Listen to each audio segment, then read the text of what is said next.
Nii, tere jälle ja vaatame siis viimast seda kõige kõrgemat poolt on informatsiooni tasandil tööstuslikud võrgud. Aga see on nüüd üldine spetsifikatsioon ja pärast seda meil on kaks sellist väga vajalikku teemat veel, mida me kindlasti puudutame, on internetivõrgu spetsifikatsioon ja siis on väga tähtis teema on tänapäeval on traadita võrgud, millesse mina suhtun isiklikult küll skeptiliselt, aga paraku midagi teha ei ole. Informatsiooni tasandil tööstuslikud võrgud. Ja siin on jäänud meil niisugused huvitavad kaks võrku, mis kindlasti, aga otsapidi tuleb ju sisse kontrollet ja profibuss, aga kõige tähtsam, nagu näha on, see on tööstuslik internet. Ja mis asi on see informatsiooni tasandil võrk? Ja hakkame peale nagu probleemidest kohe. Et millega on informatsiooni tasandil seotud võrgu probleemid? Probleemiks on kindlasti informatsiooni edastamise kiirus ja hulga optimeerimine, väga tähtis. Ülekantavate andmete turvalisus, ülitähtis. Andmekaitse ja autoriseerimata ligipääs. Ühtse lähenemise puudumine tööstusliku automatiseerimise rakenduskihi defineerimisel, see on ka probleem, et neid variante on ikkagi erinevaid.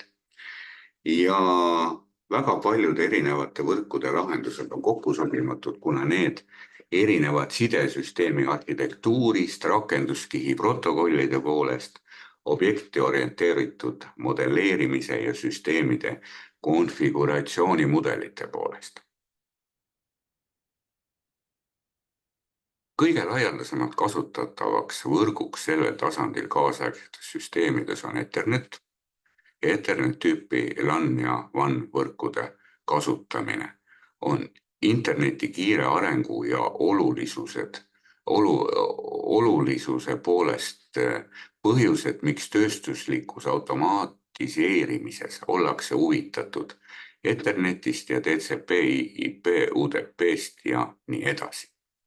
Kiire Ethernet, programmeeritavad kommutaatorid, täisdupleks side rakendamine võimaldab sel tasandil seada üles järjest efektiivsemaid informatsiooni- ja juhtimissüsteeme. Ja tööstuslikus automatiseerimises kasutatavat Etherneti standardversiooni kutsutakse tööstuslikuks Ethernetiks ehk Industrial Ethernet.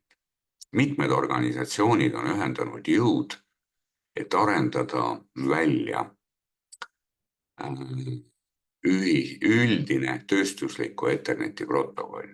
Siiski iseloomustab nende organisatsioonide lahendusi operatsioonide tihtine niisugune ühildamatus. Mõned populaarsed spetsifikatsioonid on Ethernet IP,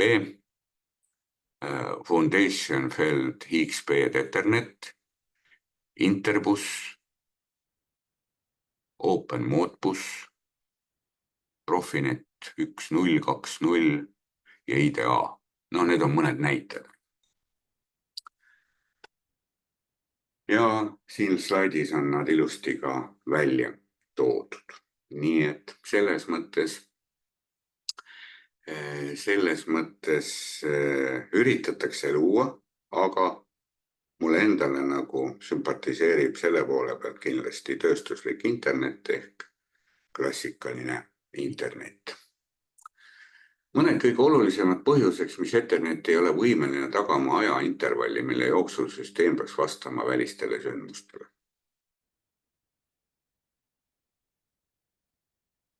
Suured andmekirjad, mis vahetavad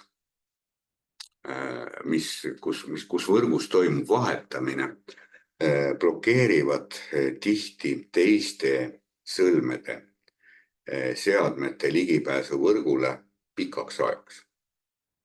Kui me räägime informatsiooni liikumisest, see pikk aeg meie mõistes ei ole. Me ei saa seda niimoodi võtta ajalises mõistes, et meie jaoks võib ta olla piisavalt kiire, aga informatsiooni liikumise jaoks peab see aeg olema tunduvalt parem. Isegi olete kohanud variante, kui samal ajal arvutis töötavad mitmed programmid ja te hakkate mingit videot alla tõmbama, siis kõik muutub aeglaseks. Kahe või enam seadme samaaegsetel andmeedastustel tekivad kokkupõrked, mis tõkestavad liiklust tihti kõikidesse seadmetesse. Mida suurem arv seadmeid võrgus, seda suurem tõenäosus on ju kõikvõimalikeks kokkupõrgeteks. No siin on kirjutatud puudub võimalus eristada kõrge ja madala prioriteediga liiklust. Põhimõtteliselt on see võimalik, kasutades tarku ja intelligentseid seadmeid. Puudub garantii minimaalse viitega ühenduskanali loomiseks reaalajalise andmevahetuse eesmärgi jaoks. Ja sagedusriba on jagatud kontrollimatult, mistõttu tekib vajadus kasutada arbitreerimist.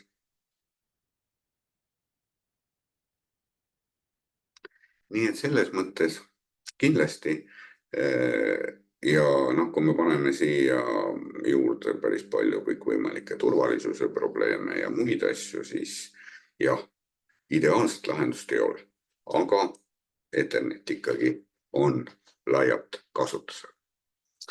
Informatsioonitasandi võrkudes kasutatavad seadmed on suured juhtarvutid serverid, mis võimaldavad juhtida suuri andmehulki ja keerulisi arvutusülesandeid. Need on võimelised haldama sadu ja tuhandeid kasutajaid. Operaatortööjaamad ja kasutajaliidesed, sisend-väljundmoodulid ja adapterid, programmeeritavad kontrollerid, protsessorid, robotid ja süsteemid. Nii et selles mõttes on need komponendid ja üldise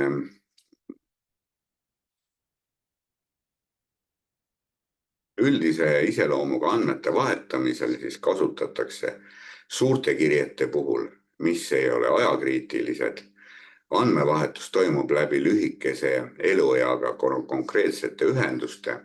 Andmepaketid edastatakse TCP/IP protokolli abil ja kasutatakse selle spetsiifilisi töötlemisfunktsioone. Sisend-väljundandmed puhul andmevahetus toimub väikeste ajakriitiliste andmepakettide läbi. Andmepaketid edastatakse läbi UTP/IP protokollide, mille peamiseks eeliseks on UTP suur läbilaskevõime. Toimub reaalajaline sünkroniseeritud andmevahetus. See sünkroniseerib tsüklilist andmevahetust masinatootja suvalise hulga tarbijate vahel ja andmepaketid edastatakse UPT protokolli abil. Siin võib tekkida muidugi, et mis on nüüd TCP, IP, UDP, IP, UPT, okei. Selliseid väikseid segadusi võib tekkida, aga need on olemas meil õppematerjalis ilusti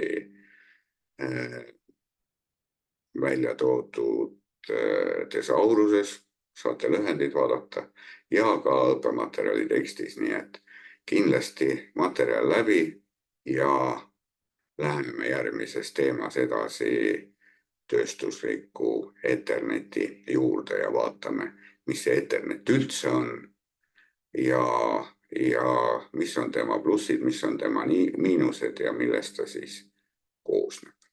Ja selleks korraks siis tänan tähelepanu eest ja kohtume jälle järgmine kord.